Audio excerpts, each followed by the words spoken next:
الحمدللہ رب العالمین والصلاۃ والسلام علی سید الانبیاء والمرسلین۔ دوسری مرتبہ میں آیا ہوں، جب یہ ایک سیلاب آیا تھا تو اس کے دوسرے تیسرے دن ہم یہاں پر موجود تھے، اور میں جب آیا ہوں اور میں نے چیزیں دیکھی تو انتہائی خوفناک تھی۔ یعنی بہت سارے سیلابوں میں بہت سارا کام کیا ہے، لیکن جتنا خوفناک منظر میں نے یہاں دیکھا کسی اور جگہ پر نہیں تھا۔ بھائیوں کے بھی اپنے اس کے بعد عرض کیا کہ کام کرنا چاہیے، کام اس وقت بھی شروع کر کے گئے تھے، تو پھر یہ مزید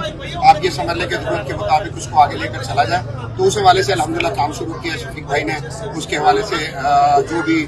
مقصد ہماری طرف سے آنے والی چیزیں ان کو بیان کر دیا۔ تو میرے ساتھ عقیل بھائی موجود ہیں، الحمدللہ حیدرآباد کے ہمارے مشغول ہیں، تو ان کی طرف سے اللہ نے چاہا تو ہم ایک چیز شروع کرنے جا رہے ہیں حیدرآباد والے بھائیوں کی طرف سے۔ ہم جس جگہ بھی گئے ہیں وہاں پر پہلا مطالبہ جو ہم سے کیا گیا ہے وہ یہ کہ دکانوں سے، مکانوں سے ملبہ جو ہے ہٹایا جائے۔ تو ملبہ ہٹانے کے لیے ایک تو سلسلہ یہ ہے کہ اللہ کے فضل سے اس وقت جتنے بھی مزدور آپ کے سامنے ہیں کہ اس وقت یہاں پر باقاعدہ طور پر انہوں نے شروع کیا ہوا کام شفیق بھائی کی ہدایت کے مطابق، تو ان کا بوجھ جن بھائیوں نے اٹھایا الحمدللہ۔ اور اس کے ساتھ جو ہے نا اللہ کی توفیق کے ساتھ ٹرالی جو ہوتی ہے جس کو کہا جاتا ہے ریڑھی، تو ٹرالی، ریڑھی اور اس کے ساتھ بیلچہ انشاءاللہ اللہ کے فضل سے 200 جو ہے وہ شفیق بھائی کے حوالے کیا جائے گا، تاکہ یہ وہ لوگ کہ جن کے پاس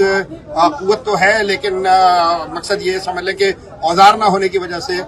یہ کہہ لیں کہ وہ سب کچھ کیا نہیں جا پا رہا اور ان کا جو ہے مسئلہ حل نہیں ہو پا رہا، تو وہ بھی انشاءاللہ العزیز کیا جائے گا۔ ایک اور چیز اس کے متعلق میں عرض کرنا چاہتا ہوں، آج صبح جو ہے بشنوئی جب ہم گئے ہیں تو وہاں کے لوگوں نے آ کر خود سے ہم سے مطالبہ کیا کہ ہمارے پاس اس طرح کی ایک بوتل، بندے نے کہا اس سے زیادہ میرے پاس، میرے گھر والوں کے پاس آج کچھ بھی نہیں ہے، تو پینے کا پانی، ضرورت کا پانی، اس کا بندوبست ہونا چاہیے۔ تو الحمدللہ اللہ کے فضل کے ساتھ ہم نے شفیق بھائی سے یہ عرض کی ہے سروے شروع کروا لیں، اور وہ بشنوئی پورا گاؤں جو ہے اس کے واٹر ریسورسز کو بحال کرنا، اور اس کے بعد ہر گھر میں جو ہے وہ ضرورت کا یہ کہہ لیں کہ پانی فراہم کرنا، یہ انشاءاللہ شعبہ خدمت خلق کی طرف سے ہو جائے، اور انشاءاللہ اللہ کی توفیق سے اس کا بوجھ بھی جو ہے مرکزی مسلم لیگ سندھ اٹھائے گی انشاءاللہ۔